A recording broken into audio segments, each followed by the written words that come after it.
सारे रसायन प्रेमी व कीमियागरों को मेरा सादर नमस्कार। महाराष्ट्र के प्रसिद्ध संत के एक वाक्य है जो कि तूच आहे तुझा जीवनाचा शिल्पकार, जिसका अर्थ है कि तू ही है तेरे जीवन का शिल्पकार। अक्सर यह बातें जीवन में पूरी तरह से निराश व निरस्त हो चुके लोगों के लिए प्रेरणा व राह दिखाने के लिए उपदेश के तौर पर कहा जाता है। और यही बातें गीता में भी कहा गया है कि तस्माद उत्तिष्ठ अर्जुन, और फिर से अपने कर्तव्य को समझकर युद्ध करने को तैयार हो जाओ हे अर्जुन। आजकल के भागदौड़ में अक्सर लोग देवी देवताओं और गुरुओं के सामने हाथ जोड़कर ऐसे खड़े होते हैं जैसे भीख मांगने लगे हैं। कोई आकर हमें इस जंजाल से बचा ले, कोई जादू मंत्र टोटका या कोई कीमिया का नुस्खा बता दे ताकि जीवन सरल बन जाए, रातों रात माला माल बन जाए। कुछ लोग अब भी तथाकथित कीमिया के ठेकेदारों पर आश्रित है कि कोई आकर कोई उन्हें नुस्खा देगा और उनका बेड़ा पार होगा। पूछने पर बता भी देंगे कि हमें तो गुरुदेव जी से बहुत कुछ मिला है जी, पर गुरु जी का पीछा नहीं छूट रहा है। नीति शास्त्र में कहा गया है, सिंह को, शेर को जंगल का राजा बनने के लिए कोई अभिषेक या संस्कार नहीं करवाना पड़ता, स्वयं के पराक्रम से ही वो राजा बन जाता है। न अभिषेको न संस्कारः सिंहस्य क्रियते वने, अर्जित सत्व अस्य स्वयमेव मृगेंद्रता। मैं यह बातें उन कीमियागरों के लिए कह रहा हूँ जो अभी भी हाथ जोड़े कुछ ठेकेदारों के सामने गिरगिटाते हुए खड़े होते हैं ताकि कुछ नुस्खा मिल जाए। और ये कीमिया के ठेकेदार अपने अपने व्हाट्सएप ग्रुप बनाकर लोगों को क्रिया ऐसे बांटते हैं जैसे कोई आदमी अपने पुराने कपड़े व जूते बांट रहा हो। पर आप सभी भाइयों को पता होना चाहिए कि कपड़े बनाने का कारखाना और उसकी पूरी मैन्युफैक्चरिंग यूनिट ही आपके पास के किसी बुक स्टॉल में उपलब्ध है, और एक आप हो कि पुराने कपड़े उठाने में लगे हो जो सिर्फ ज़मीन की सफाई में काम आती है। पर ये ढोंगी लोग आपको उस किताबों से दूर रखना चाहते हैं ताकि आप उनके पुराने कपड़े पहने और बदले में वे नया कपड़ा ले लें। वैसे भी हमारे यहाँ दान का बड़ा महत्व है। ज्ञान का दान, रक्त का दान, आँखों का दान और नुस्खों का दान। नुस्खों के दान का उल्लेख मुझे कहीं भी नहीं मिला अभी तक जो आप लोग मांग रहे हैं ग्रुपों में। वैसे दान देने वाला व्यक्ति अतिथि को घर बुलाकर सम्मान देकर जलपान करा के कोई भेंट वस्तु देता है, पर क्या व्हाट्सएप ग्रुप में नुस्खा डालने से उसे दान माना जाएगा या भीख? ज्ञान अमूल्य है, पर यदि वह पूर्ण हो तो निश्चित ही अमूल्य है, और यदि वह अपूर्ण है तो वह सिर्फ मेंढक की तरह टर टर जैसा निरर्थक ज्ञान है। समस्या यह है कि हमें पता ही नहीं कि कौन सा ज्ञान पूर्ण है और कौन सा अपूर्ण है।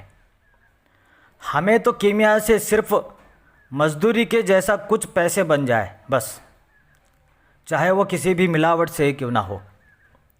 हर एक पदार्थ की अपनी पहचान होती है, उसका घनत्व होता है, अणु परमाणु की रचना होती है, अणुभार, उसके नित्य बदलने वाले आइसोटोप जो अणुभार और आकार नित्य बदलते रहते हैं, जो कि पदार्थ की स्थिरता व अस्थिरता दर्शाती है।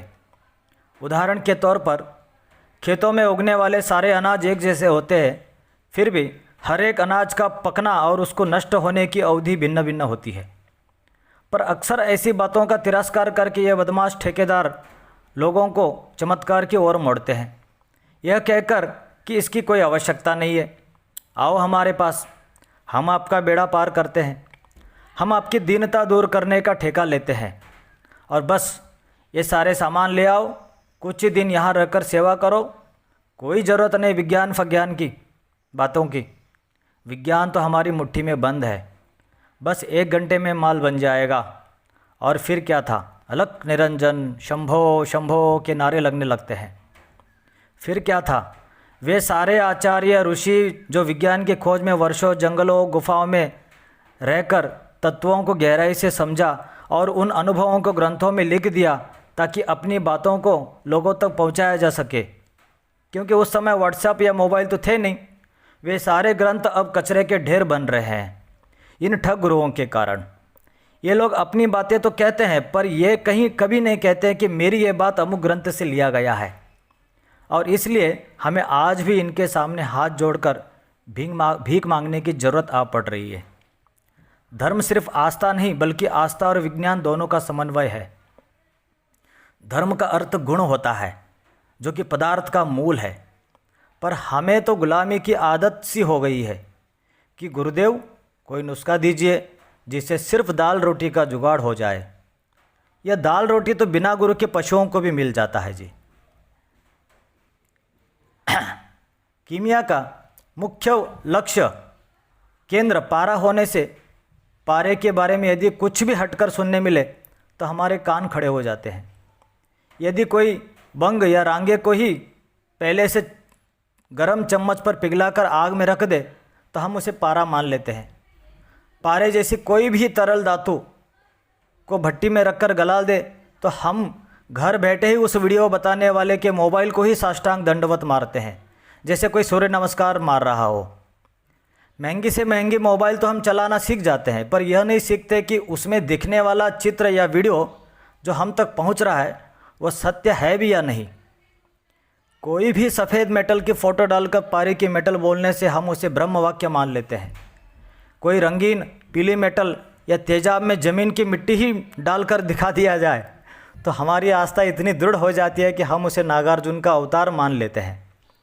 हम बहुत धार्मिक है जी। हमें कुछ भी दिखाओ, हमें वह कीमिया ही दिखता है। हमें सब में गुरु ही दिखते हैं, यथा दृष्टि तथा सृष्टि। आजकल कुछ ठग लोगों से परिचय और प्रमाण पत्र लेकर अलग अलग लोगों का गिरोह बनाकर भी ठगी का व्यापार शुरू कर चुके हैं। गिरोह में लोगों को नुस्खे कराने के नाम पर पुराने कपड़े बांटे जाते हैं और उन पुराने कपड़ों को देने के नाम पर लोगों से अपना प्रमाण पत्र भी लेते हैं, ताकि ऐसी ठगी की भनक विज्ञान की सोच रखने वालों के सामने उजागर न हो। यह सब तो चलता ही रहेगा। आखिर जीने के लिए उन्हें भी तो कुछ संघर्ष करना है ना, चाहे वो ठगी का ही क्यों ना हो सकता है मेरी बातें उन ठगों को चुभती हो, पर मुझे तो लोगों को जागरूकता है तो बोलना पड़ता है जी। आप सभी मेरे लक्ष्य को समझ चुके होंगे। मेरी बातों को आपने समय देकर सुना, इसलिए आपका धन्यवाद। आप इन बातों से सहमत हो तो मेरी बातें आपके मित्रों तक ज़रूर पहुंचाइए और उन ठगों तक भी ज़रूर पहुंचाइए। हर हर महादेव।